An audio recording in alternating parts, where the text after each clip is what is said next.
Today, the Trump administration announced additional sanctions on Iran after declaring over the weekend that all UN sanctions initially lifted by the Iran nuclear deal had been reimposed. But that snapback of UN sanctions was rejected by much of the international community. Here's Nick Schifrin. Judy, the administration calls its policy on Iran maximum pressure, and today it's trying to increase that pressure, but it also increased a showdown with its European allies. An executive order imposes sanctions on Iran if it sells weapons and on anyone selling weapons to Iran. And the Departments of State, Treasury, and Commerce sanctioned Iranians affiliated with Iran's nuclear and missile industries. That follows what the U.S. calls the snapback of UN sanctions over the weekend. These were the sanctions that were lifted by the signing of the 2015 Iran nuclear deal. The U.S. says UN sanctions are now reimposed on Iranian weapons sales, ballistic missile tests, and enrichment. But the other members of the Security Council and the other signatories of the Iran nuclear deal say the U.S. did not have the legal authority to do that because it left the Iran nuclear deal. To talk about all of this, I'm joined by Elliot Abrams, recently named as the State Department's Special Representative for Iran. Elliot Abrams, welcome back to the NewsHour. It's not just the Europeans, the Chinese, the Russians who say sanctions have not snapped back at the UN. The UN Secretary General has written a letter saying that he doesn't recognize that the sanctions have snapped back. Does that isolate the U.S. and reduce your ability to enforce these sanctions? I doubt it. Sanctions enforcement really doesn't depend on what spokesmen in foreign ministries, or for that matter, the Secretary General, say. It depends on thousands of individual decisions by lawyers, bankers, company executives around the world who won't want to fall into the trap of U.S. sanctions. Let me ask about the other part of my question, which is isolation. Your critics point out that the EU has an arms embargo on Iran. The U.S. has an arms embargo on Iran, and that the practical impact of snapback was minimal and it wasn't worth breaking with European allies. I think if you look at the executive order that the president signed today, it is even broader than the UN arms embargo that did snap back. It covers more weapons and weapon systems, and it allows us to impose sanctions earlier in the process. We don't have to wait until a weapon is actually delivered.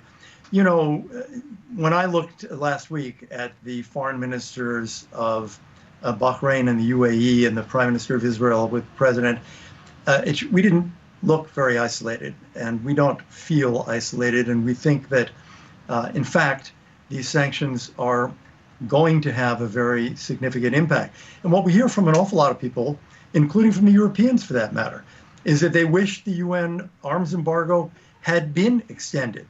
It was the failure of the Security Council and of the EU3 to extend the UN arms embargo that led us to snap back all of the sanctions. Since the U.S. left the nuclear deal, Iran has stockpiled more uranium and is enriching uranium at a higher rate, which means the time that Iran would need to produce enough material for a nuclear weapon has dropped from 12 months to what experts say is 3 to 4 months today. If Iran is today closer to a nuclear weapon than it was before the administration left the nuclear deal, how is that achieving your goals? If you look at the JCPOA, it is a pathway for Iran to get a nuclear weapon. Here's what it can do after 5 years, and we are, of course, 5 years in. Here's what it can do after 8.5 years, more. Here's what it can do after 10 years. Here's what it can do after 15 years. It is a pathway to a nuclear weapon. And what we're saying is we're going to keep this pressure on until Iran is willing to negotiate a comprehensive deal that actually closes the door to a nuclear weapon for Iran. I want to take you back to this summer. What is the message that Iranian leaders should draw from explosions across Iran, including at the Natanz nuclear facility? Do you believe that those explosions were accidental or deliberate? You're asking me to comment on stuff that gets us close to classified information. I think, though, that what they should conclude is that there is a fierce determination on the part of many people around the world to prevent them from getting a nuclear weapon. And a series of U.S. presidents, including President Trump, have said we will not permit them to get to a nuclear weapon. So these sanctions are another way of delivering the same message. We are very serious about it, and others in the world are very serious about it. They will not get to a nuclear weapon. Does that suggest the U.S. or perhaps its ally Israel were behind some of these explosions? No, it doesn't suggest anything except that the Iranians are going down a path that leads nowhere for them or for the Iranian people. They will not be permitted to get a nuclear weapon. And everything they're doing down that path only punishes them and the Iranian people. Because this is something that, again, a series of presidents from both parties have said with the greatest possible clarity. This will not be permitted. They're not acting like a country that's given up on its nuclear ambitions, not at all. And finally, in the time I have left, Iranian Foreign Minister Javad Zarif today said that the book wasn't closed on the chapter of the killing of Iranian General Qasem Soleimani. The U.S. has said that that killing reestablished deterrence. Does Zarif's line mean that deterrence has not been reestablished?